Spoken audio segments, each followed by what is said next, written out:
Jeremy, it's so interesting. This is really legal drama unfolding before our very eyes here. I mean, we don't know exactly what's going to happen. The indications are that he's going to plead guilty to these stalking charges.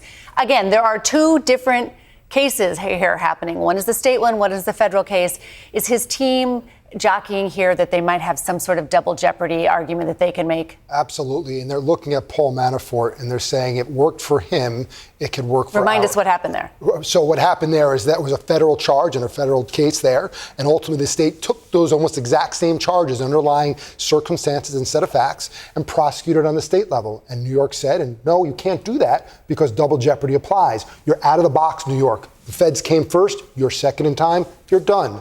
That's what we're playing for here if I'm the defense. Yes, there's a risk that if it doesn't go through, what I say in court as Mangione can be used against me later on. But let's be real here. That was his defense is weak realistically on the facts and on the evidence that we've seen in court. So this is really the best strategy after we've already tried the extreme emotional distress possible defense that may rear its head if this fails. But how do we get this case and get rid of anything and going to Attica, going to that Shawshank-type prison, upstate New York?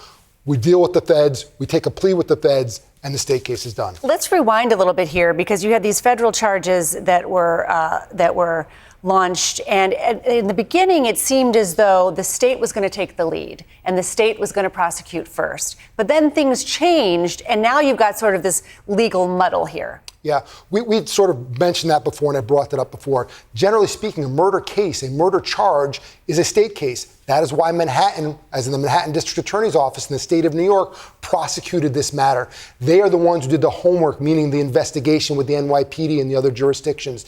They are the ones who let out and had the suppression hearing. Mm-hmm. We would expect that this would be prosecuted in a state court. It really should never have been in a federal court, other than the term I used before, bigfooting, because it is a sensational case. And I said it again, and I'll say it now.